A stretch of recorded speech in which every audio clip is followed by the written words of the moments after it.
हाय बच्चों, कैसे हो आप? बेटे शुरू करने जा रहे हैं क्लास 12th इकोनॉमिक्स सीरीज के साथ फॉर द सेशन 2026-27।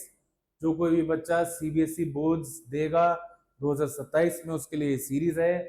दोनों चीजें कवर करेंगे बेटा, मैक्रो इकोनॉमिक्स भी और इंडियन इकोनॉमिक डेवलपमेंट भी, राइट? तो सबसे पहले बेटे आज हम शुरुआत करेंगे नेशनल इनकम चैप्टर के साथ। इस चैप्टर को हमने 4 पार्ट्स में डिवाइड किया है। शुरुआत करते हैं बेटा फर्स्ट पार्ट से। National income refers to the total income earned by the residents of a country in a given period of time. National income क्या है?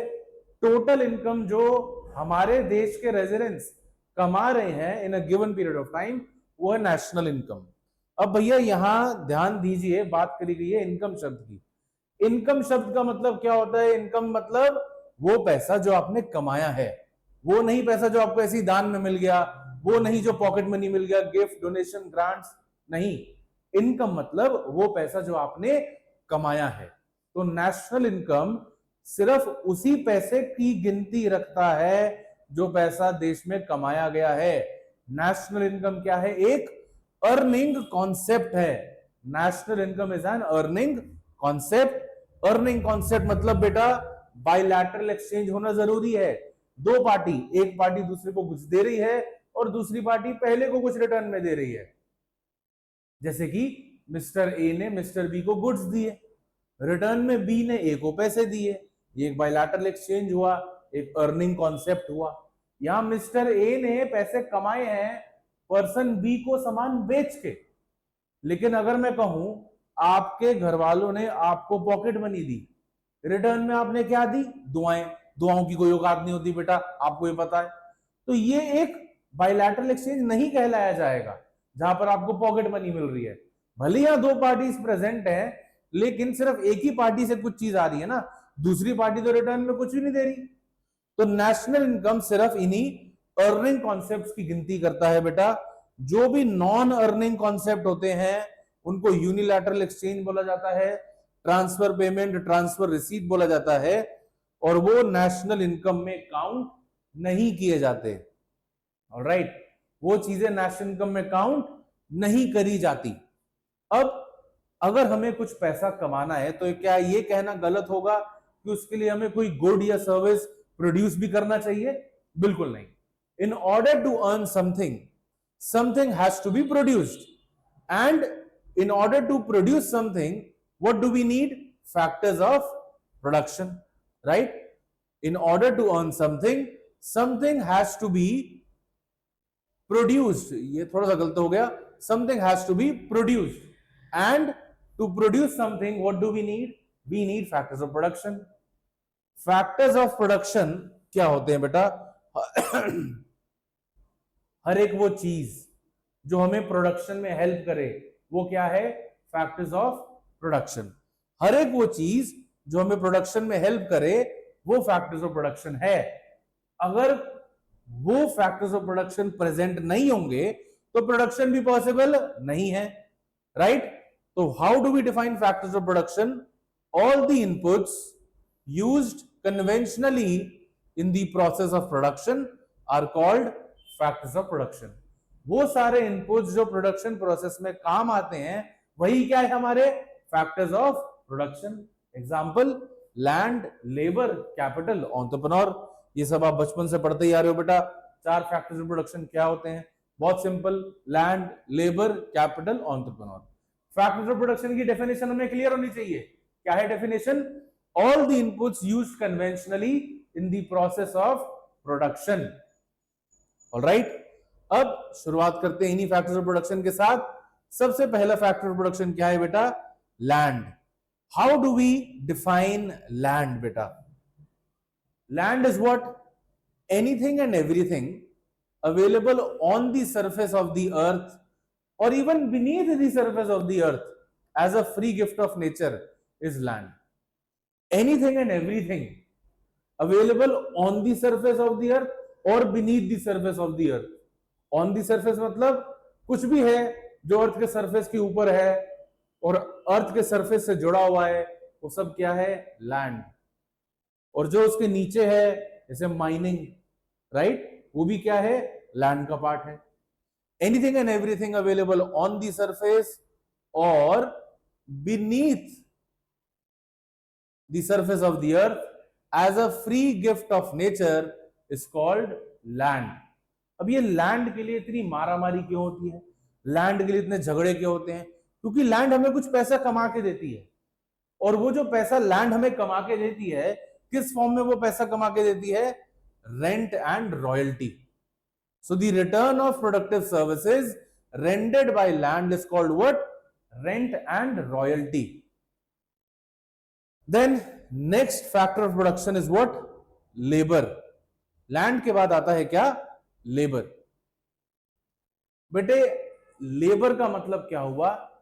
लेबर का मतलब सिर्फ वो नहीं है जो आप हमेशा बचपन से ही समझते आ रहे हो कि कटी फटी बनियान में बंदा जा रहा है कंस्ट्रक्शन साइट पे, सिर्फ वो चीज लेबर नहीं है। Labour is all the efforts that you do mentally और physically with the objective of earning income, वो सब क्या है? लेबर है, राइट? तो कोई इंजीनियर किसी एमएनसी में बैठ के काम कर रहा है, वो भी क्या परफॉर्म कर रहा है? वहां पे लेबर परफॉर्म कर रहा है। Labour is all the efforts done mentally or physically with the objective of earning income is called what? labor। अब लेबर इतनी काम कर रही है, इतनी मेहनत कर रही है, लेबर को रिटर्न में क्या मिलता है? सैलरी मिलती है, वेजेस मिलती है, right? So they get salary and wages. अब सैलरी एंड वेजेस के अलावा और क्या मिलता है लेबर को बेटा? सैलरी एंड वेजेस के अलावा हो सकता है लेबर को प्रोविडेंट फंड में कुछ उसका पैसा कंट्रीब्यूट किया जाए, हो सकता है लेबर को कोई मेडिकल इंश्योरेंस की फैसिलिटी प्रोवाइड करी जाए, कोई और प्रोविजन जैसे कि ग्रेट्युटी प्रोविजन। ये सब चीजें क्या है? ये वो चीजें हैं जो उसको एक सोशल सिक्योरिटी प्रोवाइड करती हैं। कुछ पैसा जो उसके रिटायरमेंट पे काम आ सकता है, कुछ पैसा जो कोई मेडिकल इमरजेंसी के टाइम पे वो पैसा काम आ सकता है, कुछ पैसा जो कोई बड़े खर्चे घर में अचानक से आ जाए, हर 5-6 साल में शादी का खर्चा, घर बनाने का खर्चा, वो पैसा तब उसके काम में आ सके, राइट? तो लेबर को सिर्फ सैलरी एंड वेजेस नहीं मिलती, पर उनके अलावा ये भी चीजें बेटा ऑफर करी जाती हैं। हाँ, हर कंपनी ऑफर नहीं करती, अनऑर्गेनाइज सेक्टर में चीजें ऑफर नहीं होती, ऑर्गेनाइज सेक्टर में होती हैं, राइट? तो लेबर को रिटर्न में क्या क्या मिलता है? सैलरी एंड वेजेस तो मिलती ही मिलती हैं, प्लस उन्हें मिलता है वो सारा पैसा जो उनका एम्प्लॉयर कंट्रीब्यूट कर रहा है उनकी सोशल सिक्योरिटी स्कीम्स की तरफ। और इस सबको मिला के क्या कहते हैं बेटा हम? Compensation of employees. ऑलराइट, क्या मिलता है लेबर को? Salary and wages plus employer का contribution towards the social security scheme. Employee का नहीं, एम्प्लॉयर आपका जो आपकी सोशल सिक्योरिटी के लिए पैसे जमा कर रहा है, उसे इंक्लूड किया जाता है कॉम्पनसेशन ऑफ एम्प्लॉय में। एम्प्लॉय का खर्चा काउंट नहीं होता, राइट? अब बेटे ये जो सैलरी एंड वेजेस हैं, ये सैलरी एंड वेजेस तो कैश में होती हैं, राइट? क्या ये सैलरी एंड वेजेस काइंड में हो सकती है? Salary and wages in kind बिल्कुल हो सकती है। Salary and wages in kind का मतलब क्या हुआ कि रेंट फ्री अकोमोडेशन मिल गया मेरे को मेरी कंपनी की तरफ से। मेरी कंपनी वालों ने मुझे कहा कि ये लो जी, ये गाड़ी की चाबी रखो, आप कंपनी के लिए इतना काम वाम करते हैं, तो ये गाड़ी की चाबी आप रख लीजिए। तो ये क्या है? Salary and ways in kind है। तो ये सैलरी एंड वेजेस में दोनों सैलरीज एंड वेजेस इंक्लूड होती हैं, salary and ways in cash plus salary and wages in kind. Alright, अगला फैक्टर ऑफ प्रोडक्शन क्या है? कैपिटल। कैपिटल किसे कहते हैं? Capital is all the man-made things which are used for further production of wealth। all the man-made things used for further production of wealth, जो और wealth हमें produce करने में हेल्प करे, वो सब कैपिटल है। मशीनरी कैपिटल का हिस्सा है, वो फर्दर वेल्थ जनरेट करने में हेल्प करती है। एयर कंडीशनर लगा है किसी एक ऑफिस में, वो भी कैपिटल का हिस्सा है, फर्दर वेल्थ जनरेट करने में हेल्प कर रहा है, राइट। वो सारी चीजें जो फ्यूचर प्रॉफिट को और बढ़ाने में, फ्यूचर वेल्थ को और बढ़ाने में हमारी मदद करे, वो सब कैपिटल का हिस्सा है। मैं यहां पढ़ा रहा हूं, ये स्मार्ट बोर्ड, डिजिटल बोर्ड, ये डिजिटल कैमरा मेरे लिए क्या है, मेरा कैपिटल है, राइट। कैपिटल का रिटर्न क्या है, interest. The return of the productive services rendered by capital is called what, interest. Capital return में क्या कमा के देता है हमें, इंटरेस्ट कमा के देता है। और आखिरी फैक्टर प्रोडक्शन क्या हो गया जी, आखिरी फैक्टर प्रोडक्शन हो गया एंटरप्रेन्योर। एंटरप्रेन्योर कौन होता है बेटा, एंटरप्रेन्योर, एंटरप्रेन्योर वो बंदा जो ये सारे फैक्टर्स ऑफ प्रोडक्शन को कंबाइन करता है। जैसे वो लैंड का अरेंजमेंट करता है, लेबर का अरेंजमेंट करता है, कैपिटल का अरेंजमेंट करता है, फिर लैंडलॉर्ड को रेंट देता है जी, लेबर को कॉम्पनसेशन ऑफ एम्प्लॉइज देता है, कैपिटल के रिटर्न में इंटरेस्ट देता है, बिजनेस का रिस्क, बिजनेस की अनसर्टेनिटी झेलता है। वो कौन है, वही तो है entrepreneur, one who is combining all the factors of production. उनको पे भी कर रहा है, बिजनेस का रिस्क, अनसर्टेनिटी सब झेल रहा है, वही क्या है, एंटरप्रेन्योर। क्यों कर रहा है वो, ताकि रिटर्न में क्या मिल जाए जी, प्रॉफिट मिल जाए। इसी के लिए सारे एंटरप्रेन्योर मारामारी कर रहे हैं। प्रॉफिट को 3 हिस्सों में डिवाइड किया जा सकता है। पहला डिस्ट्रीब्यूटेड प्रॉफिट, दूसरा अनडिस्ट्रीब्यूटेड प्रॉफिट, तीसरा कॉर्पोरेट टैक्स। डिस्ट्रीब्यूटेड प्रॉफिट को डिविडेंड भी बोला जाता है। क्या है डिस्ट्रीब्यूटेड प्रॉफिट, प्रॉफिट का वो हिस्सा जो कंपनी अपने शेयर होल्डर्स को दे देती है, उसे कहते हैं distributed profit.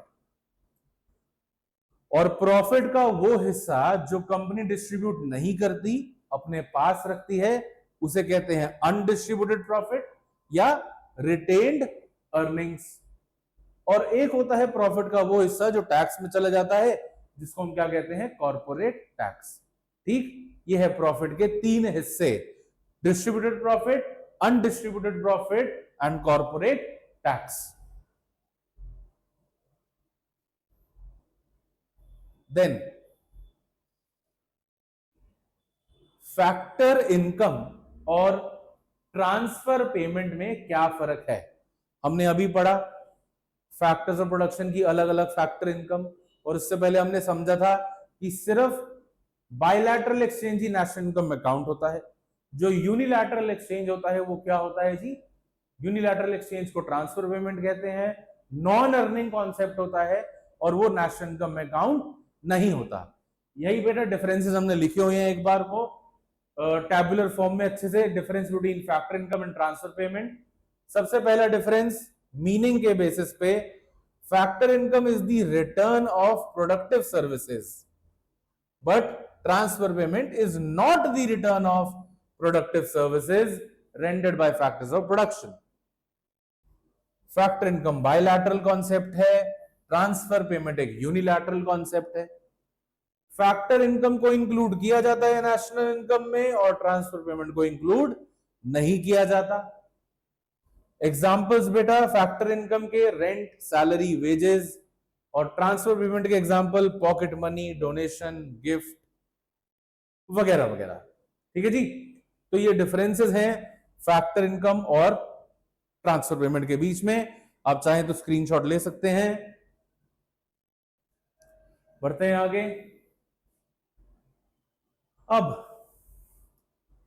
Very important question, taxes और सब्सिडीज, क्या ये फैक्टर इनकम है, ट्रांसफर पेमेंट है, क्या सीन है इनका।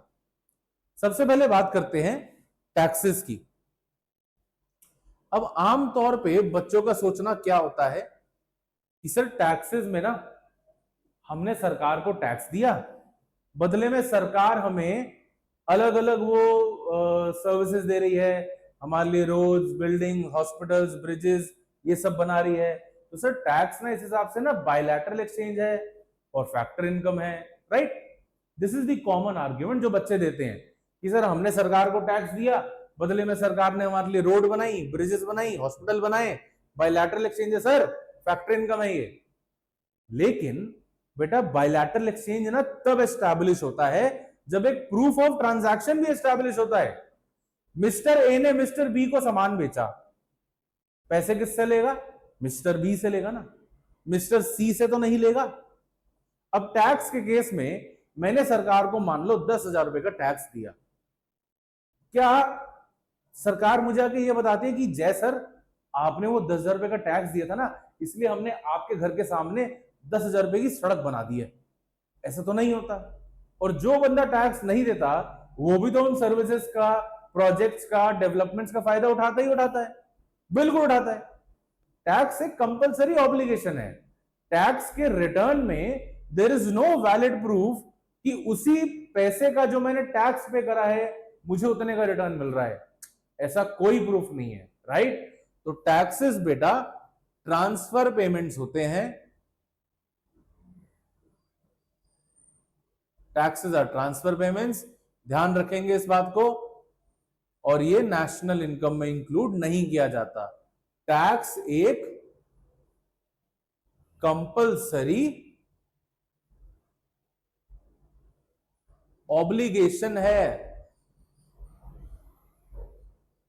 टैक्स एक कंपलसरी ऑब्लिगेशन है, ऑलराइट। देन उसके बाद सब्सिडीज की बात करते हैं। सब्सिडीज, क्या सब्सिडीज फैक्टर इनकम है, ट्रांसफर पेमेंट है? पहली बात तो सब्सिडीज का मतलब क्या होता है? सब्सिडीज का मतलब होता है एक तरह से कोई गवर्नमेंट हेल्प। सब्सिडीज का मतलब होता है it could be discount given by the government, कि मार्केट प्राइस है 800 रुपए, सरकार ने 300 रुपए का सब्सिडी दे दिया, तो मार्केट में अब ये चीज 500 रुपए की मिल रही है, राइट? सब्सिडी इज भी गवर्नमेंट कोई फाइनेंशियल हेल्प दे रही है, गवर्नमेंट कोई डिस्काउंट दे रही है प्रोडक्ट के ऊपर, ये राइट, ये होता है सब्सिडी। अब subsidy again very common mistake, बच्चों को लगता है कि सर ये तो गवर्नमेंट से एक हेल्प हो रहा है, इसके रिटर्न में तो कुछ नहीं हो रहा, तो ये तो सर ट्रांसफर पेमेंट है। बट अब ऐसे सोचिए, गवर्नमेंट ने मान लो एलपीजी सब्सिडी दिया, अब वो एलपीजी सब्सिडी मिलेगा तो तभी ना जब मैं एलपीजी खरीदूंगा, राइट? और कुल मिला के नेशनल इनकम में इंक्लूड होने का मतलब कब बनता है किसी भी चीज का? जब वो कंट्रीब्यूट करता है गुड्स एंड सर्विसेज के फ्लो में, राइट? तो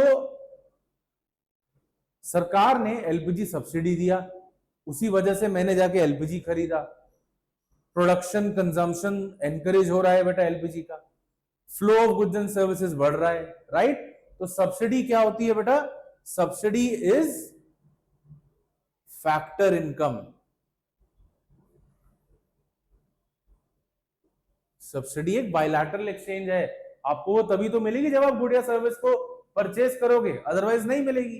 भाई कहीं पे लिखा है buy one get two free, आप पहले 2 फ्री लेके निकल जाओगे क्या? ऐसा तो नहीं होगा ना, वो पहले एक खरीदनी पड़ेगी तभी तो आपको वो 2 फ्री में मिलेंगी। तो this is a factor income, bilateral exchange है, और ये नेशनल इनकम में काउंट किया जाता है। I am surprise to see कि कुछ एक दो बहुत रेप्यूटेड बुक्स में फैक्टर इन टैक्सेस और सब्सिडीज का गलत आंसर दे रखा है, but please be sure this is absolutely right, alright? Then अगली चीज, इकोनॉमिक गुड्स और नॉन इकोनॉमिक गुड्स क्या होते हैं ये? Economic goods are basically the goods where the demand is usually more than the supply। ध्यान रहे मैंने कहा यूजुअली, कि अक्सर इनमें demand is more than the supply. These goods are a result of production process and these goods have a price attached to them, और इसी वजह से नेशनल इनकम में इंक्लूड करी जाती है। क्या है जी इकोनॉमिक गुड्स?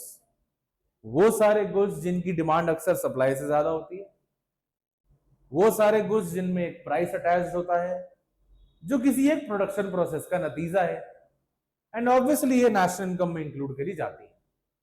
एग्जाम्पल, पानी की बोतल खरीद लिया आपने किसी दुकान से, ये पानी की बोतल एक प्रोडक्शन प्रोसेस का नतीजा है, किसी दुकान से खरीदी है, तो डेफिनेटली इसका प्राइस भी है, और पानी की डिमांड भी अच्छी एग्जिस्ट करती है।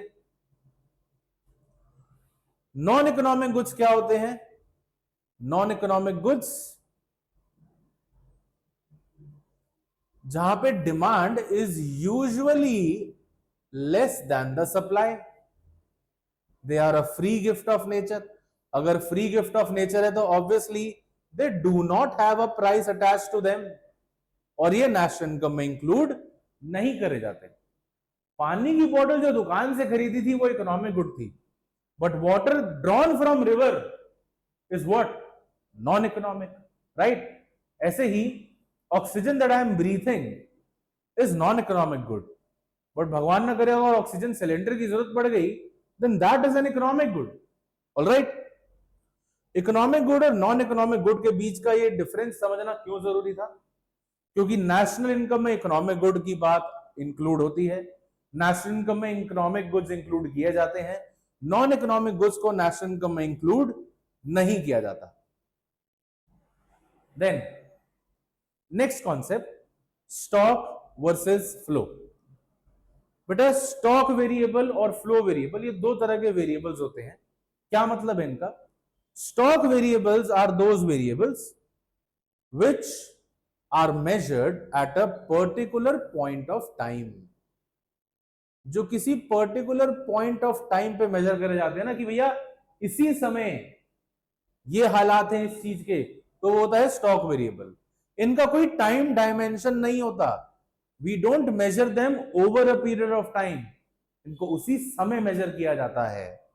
एग्जाम्पल कि इस समय आपकी जेब में कितना पैसा है, amount of money in your pocket, कि भैया at this point of time मेरी जेब में इतने पैसे हैं। Another example population, at this point of time India की पॉपुलेशन ये है।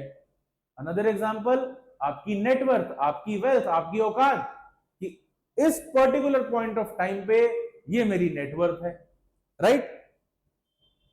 तो ये होते हैं क्या बेटा? Stock variables. एक और एग्जाम्पल दे रखा है, water in a jar at a particular point of time. एक पर्टिकुलर पॉइंट ऑफ टाइम पे इस जार में कितना पानी है, वो भी क्या है? Stock variable. Then flow variables. What are flow variables? Flow variables are those variables which are measured over a period of time. They do have a time dimension, और ये नेशनल इनकम में इंक्लूड किए जाते हैं।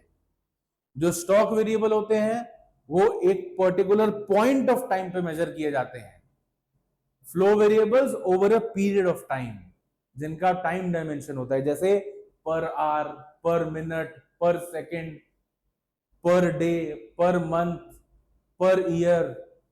तो जब ऐसे over a period of time चीजें मेजर करी जाती हैं, that is a flow variable.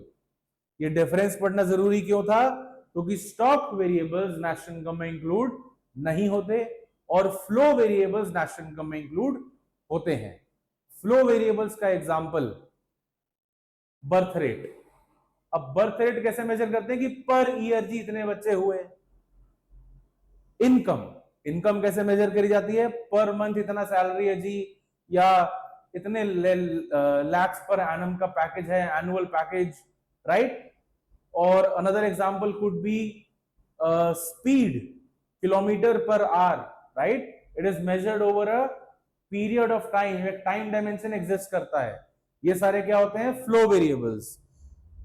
Rate of water flowing from jar, जिस रेट पे पानी बहता हुआ जा रहा है मीटर पर सेकेंड, वो भी क्या है? Again flow variable. Alright, flow और स्टॉक वेरिएबल्स का डिफरेंस आपको अच्छे से पता होना चाहिए।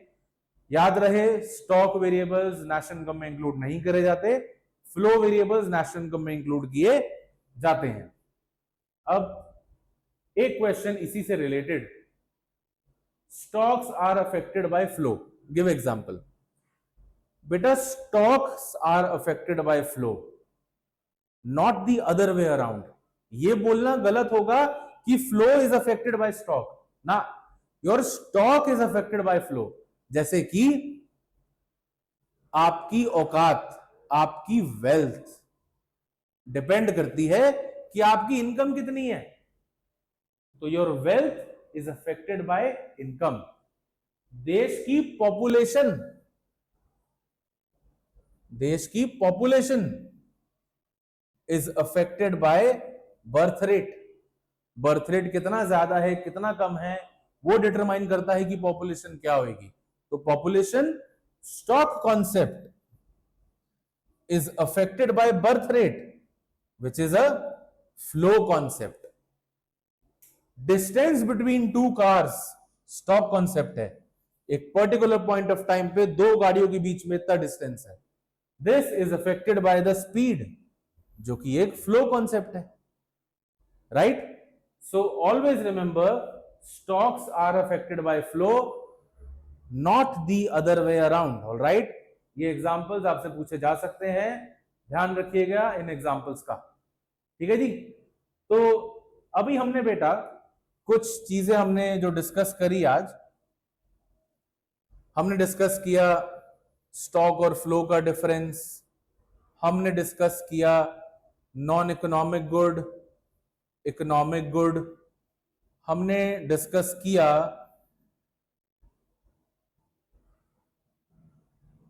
फैक्टर इनकम और ट्रांसफर पेमेंट। ये हमने कुछ बातें डिस्कस करी, हमें पता लगा कि जी फ्लो कॉन्सेप्ट नेशनल इनकम में इंक्लूड किया जाता है, इकोनॉमिक गुड इंक्लूड किया जाता है, फैक्टर इनकम इंक्लूड किया जाता है। इसी के बेसिस पे अगली वीडियो में हम कुछ चीजों को स्टडी करेंगे और चेक करेंगे कि क्या ये चीजें नेशनल इनकम में इंक्लूड होती हैं या नहीं होती। Alright, stay tuned for part 2। Thank you so much.